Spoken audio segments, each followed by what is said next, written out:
New York City, September 1905. Morning rush hour. Hundreds of commuters squeeze into the wooden cars of an elevated train, clattering high above Manhattan streets. To them, it's routine, just another ride to work. But within minutes, routine turns into horror. A switch is thrown the wrong way. The train speeds into a curve it was never meant to take. In an instant, the second car tears free, plunging off the trestle into the street below. Another dangles dangerously against an apartment building, passengers scrambling to escape through shattered windows. When the chaos clears, 13 are dead, dozens more are fighting for their lives, and New Yorkers are left asking, how could one mistake bring down an entire train? This is the forgotten story of the 9th Avenue derailment, the worst disaster ever to strike New York's elevated railways. New York City, often called NYC, is home to 8.8 million people as of 2020. It stands on the northeastern coast of the United States in the state of New York. The city lies about 130 kilometers, or 81 miles, northeast of Philadelphia, Pennsylvania, and about 107 kilometers, or 66 miles, southwest of New Haven, Connecticut. Manhattan, the crowded heart of New York City, is built on an island. For more than a century, it has been crossed by a vast transit system. Today, most of it runs underground as the subway, but in the early years, trains also ran high above the streets on elevated tracks. One of the most important of these was the 9th Avenue line. It opened in 1868 as the city's very first elevated railway, more than 30 years before the first subway. By 1879, it had reached its full length, running from Battery Park at the southern tip of Manhattan all the way up the west side to the Harlem River, near what is now the Polo Grounds.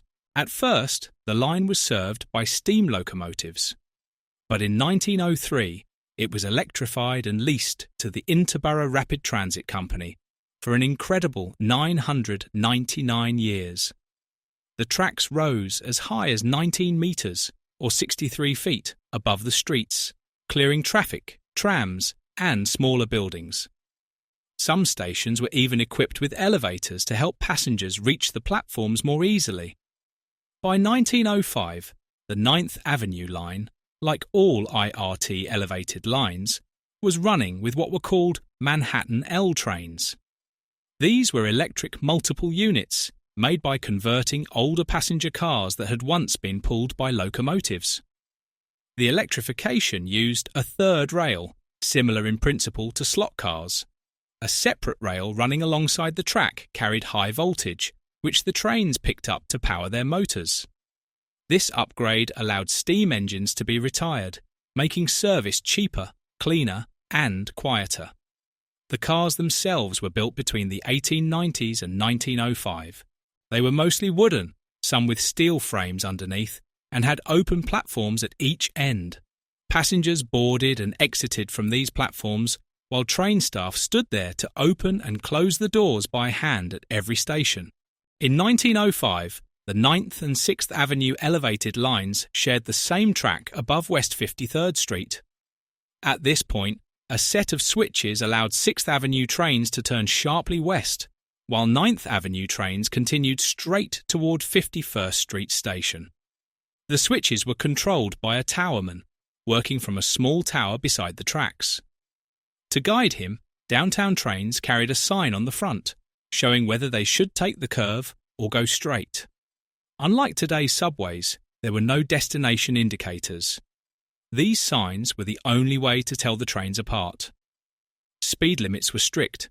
Trains going straight could run at 30 miles, or 48 kilometers per hour, but those taking the curve had to slow to just 9 miles, or 14 kilometers per hour. On the morning of September 11th, 1905, rush hour was in full swing. A 6th Avenue train made its way down the shared elevated track, followed closely by a 5-car 9th Avenue train operated by motorman Paul Kelly. At 7:04 a.m., the 9th Avenue train passed the tower, manned by Cornelius Jackson. Kelly expected to continue straight toward 51st Street, but instead, the switch sent his train into the sharp curve at a speed far too high to make it through safely. Realizing the danger, Kelly threw the brakes into emergency. The first car just managed to stay on the tracks, but the second car tore free, plunging off the trestle and crashing into the street below upside down. The wooden frame shattered on impact, the roof ripped open, and the front end was crushed violently into the road. The second car didn't fall cleanly. Its back end caught on the edge of the trestle, tearing up the third rail and sparking an electrical fire. The third car was dragged off as well, slamming into a nearby apartment building and coming to rest against a balcony.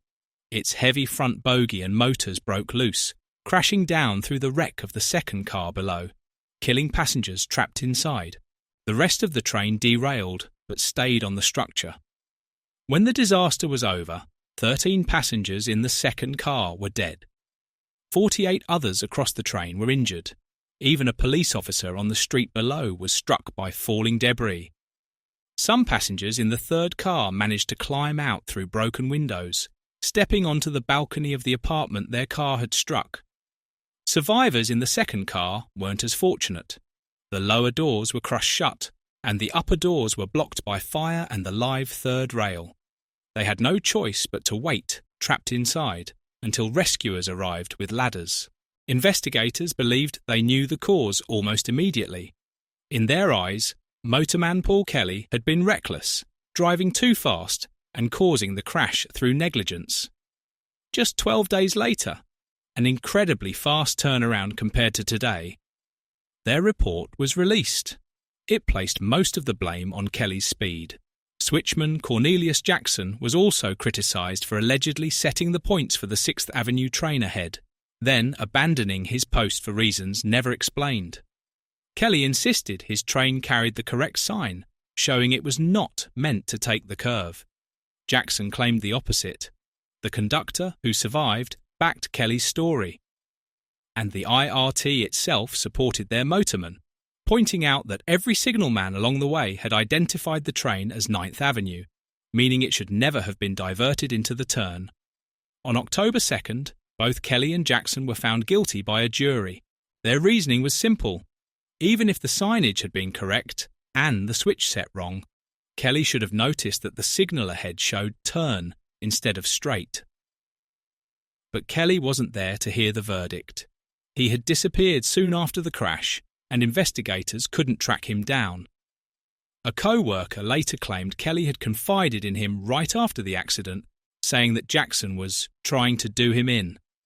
According to Kelly, Jackson had a history of operating signals late on purpose, forcing him to stop or even reverse trains. Delays that got Kelly in trouble with his superiors. According to that same account, Kelly explained why he had been running so fast. He admitted he was trying to make up lost time. After leaving 59th Street, he heard the conductor call out 42nd Street as the next stop. A long, clear stretch of track that tempted him to push harder. Technically, he hadn't broken the line's speed limit, but by the time his train reached 9th Avenue, he was going too fast to stop safely when the points and signals suddenly shifted to turn. A few months after the crash, Cornelius Jackson was convicted of second-degree manslaughter. But his conviction was later overturned, and he walked free. Paul Kelly, meanwhile, vanished.